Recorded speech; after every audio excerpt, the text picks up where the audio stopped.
আমদানি রপ্তানিতে ব্যবসায়ীদের অহেতুক হয়রানি করছে চট্টগ্রাম কাস্টমস। আর ব্যবসায়ীরা এর সুরাহা চাইলেন বস্ত্র ও পাট মন্ত্রীর কাছে। ডেনিম এক্সপোর শেষ দিনের অনুষ্ঠানে বিজিএমইএর নেতারা জানান, রাজস্ব বোর্ড ও কাস্টমস প্রতিনিয়ত বাধাগ্রস্ত করছে।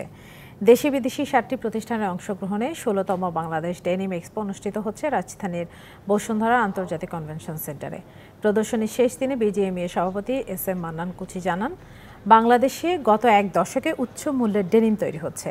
বাংলাদেশের উদ্যোক্তারা বিশ্ববাজারে হিস্যা বাড়াতে তৈরি হচ্ছেন। তবে সরকারের কিছু নীতি কাঠামো ও আমলাতান্ত্রিক জটিলতা চ্যালেঞ্জ হিসেবে রয়ে গেছে। অনুষ্ঠানের প্রধান অতিথি বস্ত্র ও পাট মন্ত্রী জাহাঙ্গীর কবির নানক জানান, বহু বাধার মুখেও এই শিল্পে এগিয়ে গেছে। এই শিল্পের উন্নয়নে সরকার সবসময় পাশে থাকবে।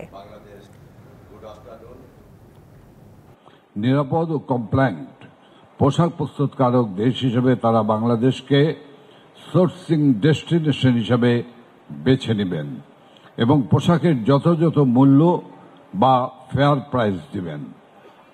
আফ্রিকার কোনো নন কমপ্লায়েন্ট দেশের পোশাকের তুলনায় আমাদের পোশাকের মূল্য বেশি হবে, সেটিই তো স্বাভাবিক।